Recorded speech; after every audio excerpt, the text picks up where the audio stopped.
Hello everybody, this video is about the Piriformis syndrome. What is the Piriformis syndrome? The Piriformis syndrome, in a nutshell, is a pain in the butt that causes symptoms that are sciatica-like.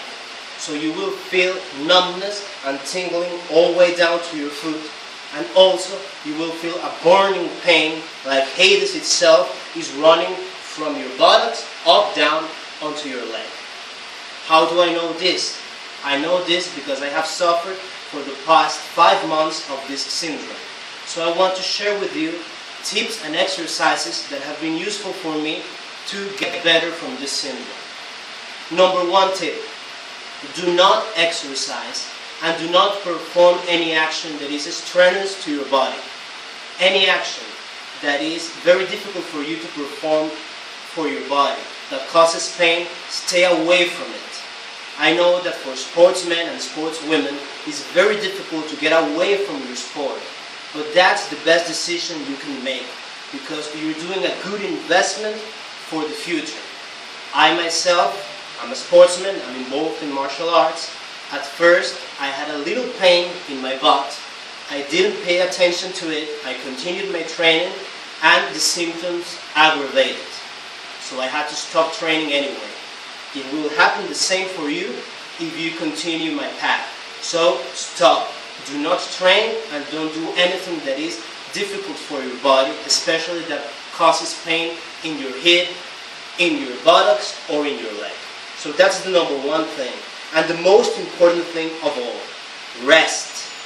I'm not going to recommend any kind of pills. I'm not going to recommend any kind of medicines because I am not a doctor, I am not a physician. So if you want to take a pill or want to take a medicine that helps you to deal with the pain, please go to your doctor. But no medicine, no anti-inflammatory is going to solve this for you.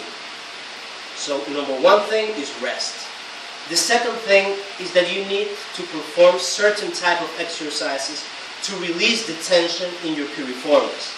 The piriformis is a muscle located down here in your buttock.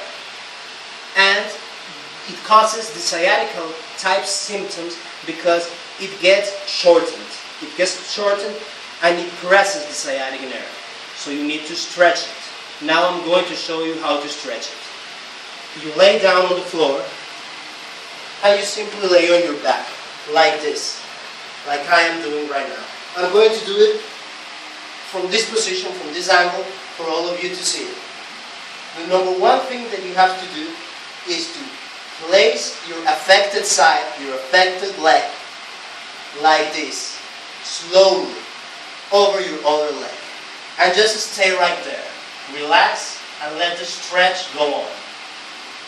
If you feel a lot of pain in this, simply straighten your leg a little bit, so it's going to be easier for you to perform the stretch. And you stay like this for at least 30 seconds. And the ideal time would be 1 minute up to 2 minutes of stretching. Straight, without stopping, without changing the angle. Once you're able to master this position, you go forward and you stretch like this. Just like I am doing. And you relax into the stretch.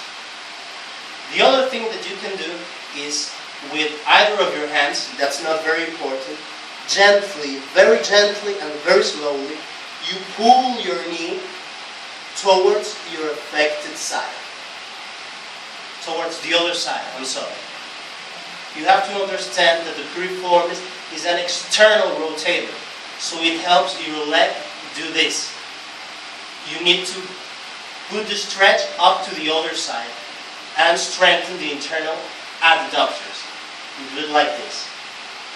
You stay in this position for, let's say, 2 minutes, 1 minute, or whatever you can hold. One of the most important concepts for all of you to understand is that you cannot keep stretching if you feel pain.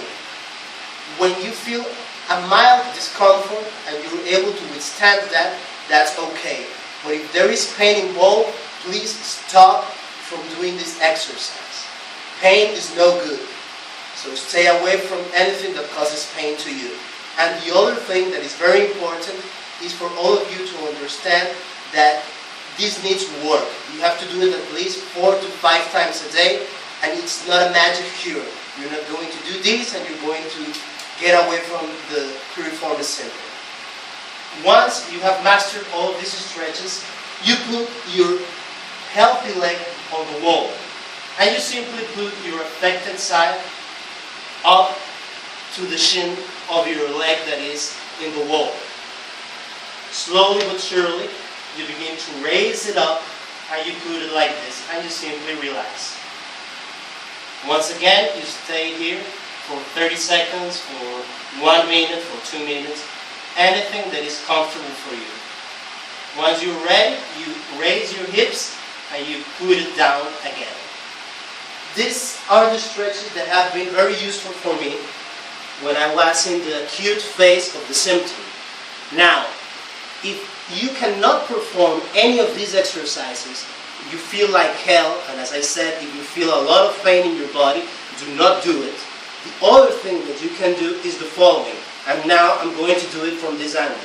You lay down like this, and you simply place your affected side, in my case it was always the right side, over your other leg, right beside your knee. And with the other hand, you pull like this, and you simply relax. You simply relax with this action. This is quite of an easy stretch that you can perform and will help you alleviate the symptoms from the Piriformis syndrome. Now, to end this video, I want to say that you have also to perform some strengthening exercises, especially in your internal adductors, to help you get away from the pain. The top 2 that have been useful for me are the following exercises that I'm going to show you, and they are very, very easy to perform. You lay down once again, look at my feet. I don't know if you can look right there, but I'm going to try to show it to you. And you simply do this. You put your toes together and you hold for 5 to 15 seconds and relax. Rest for 5 seconds and repeat the same action. 10 to 15 seconds, 5 to 10 seconds, whatever is comfortable for you, and relax. Repeat this action 10 or 20 times.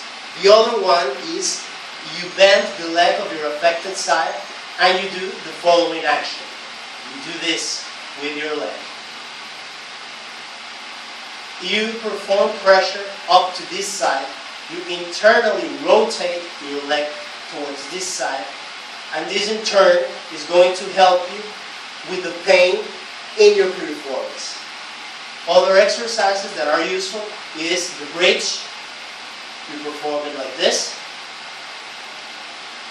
I'm going to show it from another angle. Perform the bridge like this. An important point is not to place the weight of your body on your head. Don't do this, but place it in your shoulders. Stay for 3 seconds. Really tighten up those muscles in your glute and relax. But before doing any exercise of strengthening, you have to get out of the acute phase. You have to get out of the phase in which you cannot sit, you cannot walk upstairs. First, rest, then stretch, and then strengthen. And then you combine all together. Thank you very much.